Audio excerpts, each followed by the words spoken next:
You send a message, then you wait. 5 minutes pass, no reply. Suddenly your mind gets to work. Maybe they're busy, maybe they're upset. Maybe I said something wrong. Maybe I should send another message. Maybe I shouldn't have sent the first one at all. An hour later, you've created an entire disaster inside your head. And the strange part is that you know it's happening. You know you're overthinking. You know most of these possibilities aren't real, yet your brain keeps generating them anyway. Why? Why do humans spend so much time worrying about things that never happen? Why do we replay conversations that ended days ago? Why do we imagine arguments before they occur? Why can a single awkward moment stay with us for years? Most people think overthinking is a flaw, a weakness, a bad habit, something we should simply stop doing. But what if overthinking isn't a mistake? What if it's one of the oldest survival systems ever built into the human brain? Because the truth is this: your mind was never designed to make you peaceful. It was designed to keep you alive, and those are very different goals. Here's something most people never realize. Most of the things humans worry about never happen. The argument never happens. The embarrassment never happens. The rejection never happens. The disaster never happens. Yet we suffer anyway. We experience stress from futures that don't exist, fear from events that never arrive, pain from scenarios that live only in our imagination. Humans may be the only species on Earth capable of suffering from completely imaginary problems. And that raises a strange question. Why would evolution create a brain like that? To answer that, we need to go back far back. Imagine living 30,000 years ago. No cities, no electricity, no hospitals, no police, no supermarkets, just a small group of humans trying to survive another day. Every sound mattered, every decision mattered, every mistake mattered. You wake up before sunrise. Food is uncertain, danger is everywhere. Predators hide in the darkness, rival groups compete for territory. A single injury could become a death sentence. Now imagine two people. The first hears movement in the bushes. He ignores it. Probably nothing. The second can't stop thinking about it. What made that sound? How close is it? Could it be dangerous? Should we move camp? Should we stay awake? One person relaxes, the other overthinks. Which one survives more often? Evolution answered that question thousands of times.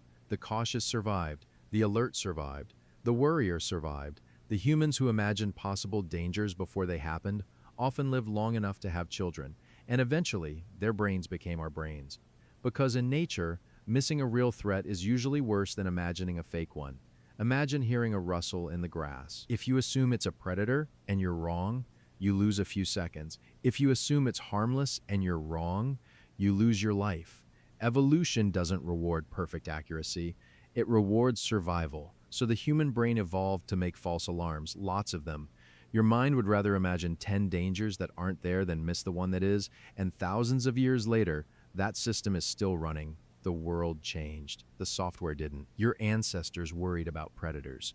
You worry about unread messages. Your ancestors worried about finding food. You worry about job interviews. Your ancestors worried about exile from the tribe. You worry about social media notifications. Different threats, same brain. But here's where things become even more interesting. Overthinking isn't only about physical danger. It's also about people. Because humans didn't survive alone, we survived together. For most of history, belonging to a group wasn't optional, it was survival. Your tribe protected you, fed you, helped raise your children.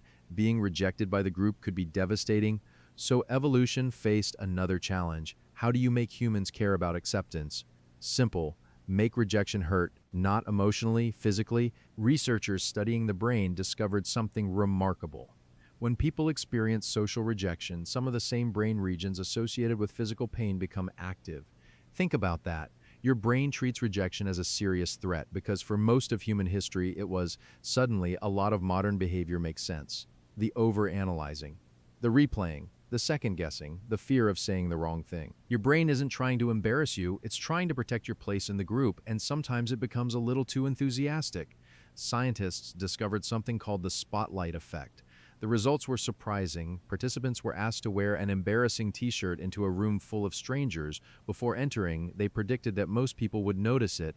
Afterward, researchers asked the observers what they remembered. Very few noticed the shirt at all. The participants believed everyone was paying attention. Almost nobody was. Yet this happens all the time.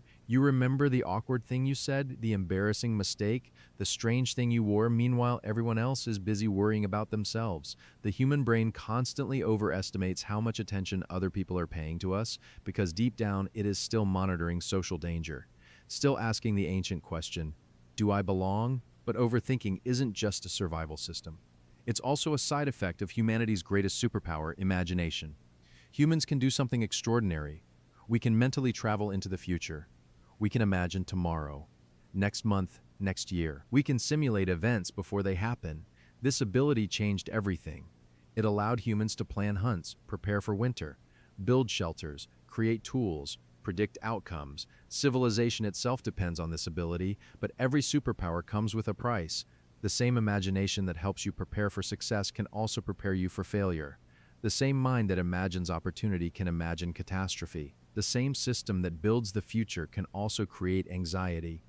Your brain doesn't just generate useful possibilities, it generates all possibilities, including the terrible ones, including the ridiculous ones, including the ones that never happen. And that's where overthinking begins, not with weakness, not with failure, but with imagination. Researchers estimate that people spend a huge portion of their lives thinking about something other than the present moment. The mind wanders constantly to the past, to the future, to unfinished conversations, to possible outcomes, to imagined scenarios. Your brain is always searching, always predicting, always preparing, and sometimes that preparation becomes suffering. Imagine a man preparing for a presentation. The event is 10 minutes long, but for 6 months he worries about it. Every night he imagines failure, forgetting his words. Looking foolish, being judged, losing opportunities. His brain creates hundreds of disasters.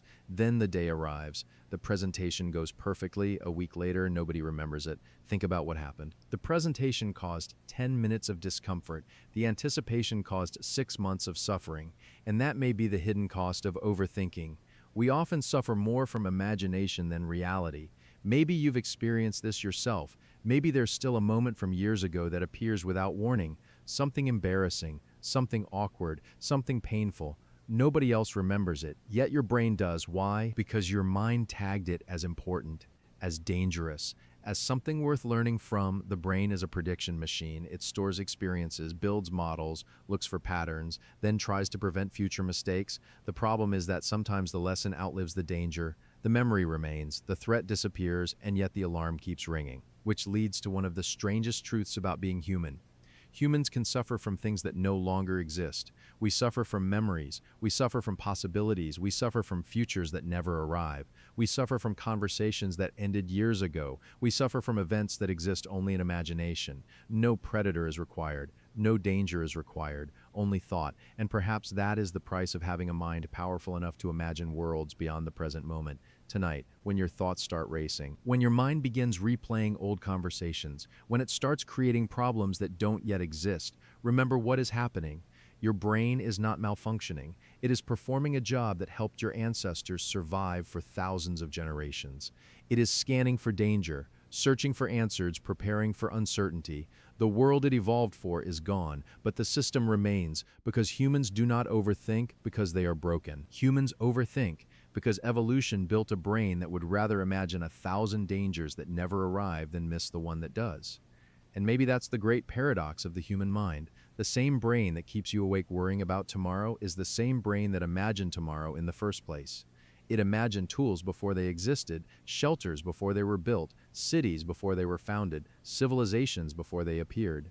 The cost of imagination is overthinking, but the reward of imagination is everything humans have ever created.